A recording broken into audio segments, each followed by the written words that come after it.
Hello everyone, Kevin here with the comics haul. I've been waiting.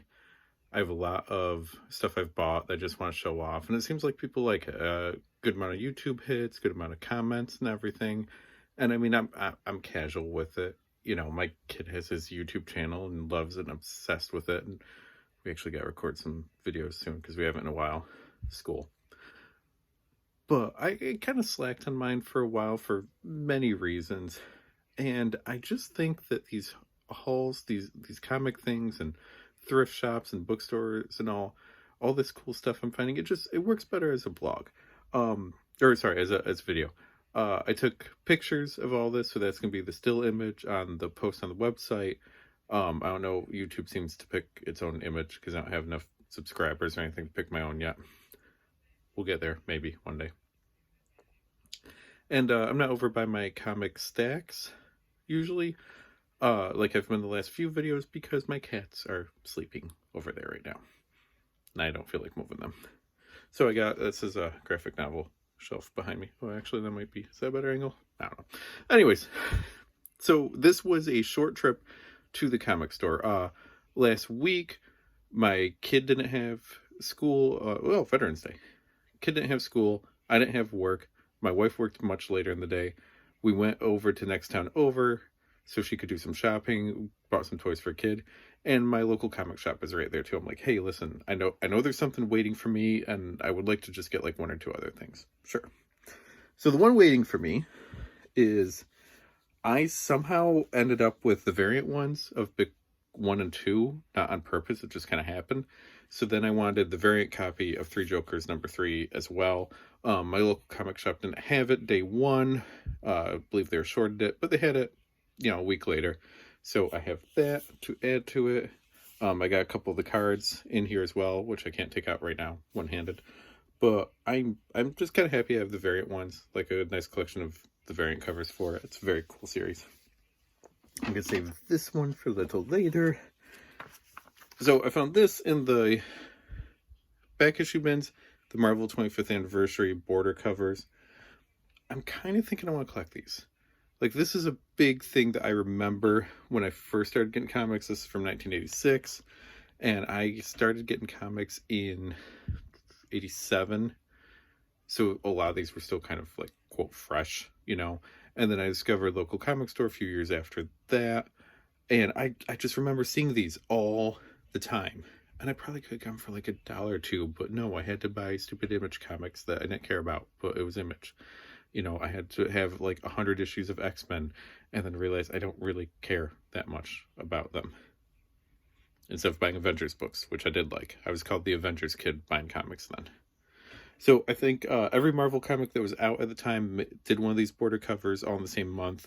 So it'll take me a while to collect them. Some of them are actually, like up there a little bit in price. Not like crazy, but, enough that they might be justified. Previous episode of Pop Culture Podcast, Chris and I were talking about things that, different comic things we weren't into at the time, things we miss and all. And one of the things mentioned was, I wish I got into the black and white comics. Like, I remember I saw the Conan ones all the time. I remember Nightmare on Elm Street one appearing out of nowhere.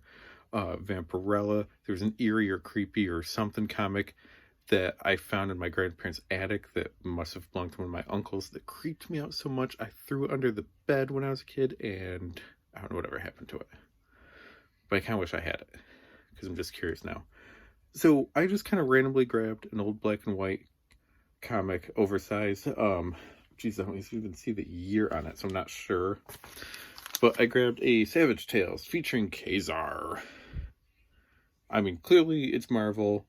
75% overpriced comic ones, so the comics are probably like 65 cents, 50 cents maybe at the time for the regular size one. Magazines being a little bigger. Is it a little beat up and all? Yeah. But I'm buying it to read it. I'm curious. I've never read these. And the thing that gets me with the Conan ones, with a lot of, like Moon Knight, the actual regular size Kazar stuff, there's a lot of like when the direct market came along stuff that is obviously for adults, because what kids can be like, Mom, get me Kazar? No, they're gonna say, Mom, get me Spider-Man, get me Hulk. So you can get away with more stuff in these, But the crazy thing is, when I was reading comics, when I first got into it, this wasn't like, no one told me about this. This wasn't known. Comics are for kids, biff bam pow. So I just kind of want to see the stuff that I missed out on, that I never did. And unfortunately, maybe buy a magazine long box and magazine size bags and boards. That would be great. New collection. All right, this one is a long time coming. I've written about it many times. The first comic I bought on my own was an issue of Spectacular Spider-Man, part of the Sin Eater 3-part story, Electro on the cover, and it was in 1987. I bought it to read on a 3-hour plane trip. I read the whole thing before we even took off.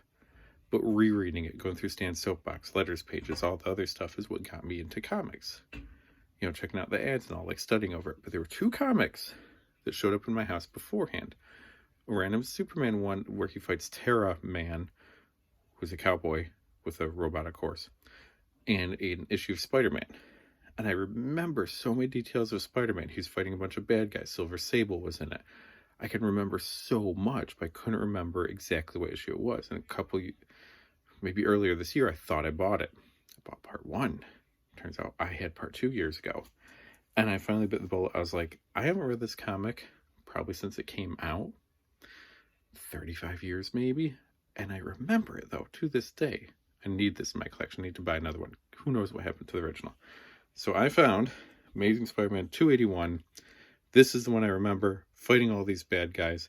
I do remember something happening with Hydra Man, I think, at the end, which is how, with Hydra Man and Sandman at the end, which I think is how Spider-Man ends up winning it. It was the black costume. It was all cool and new.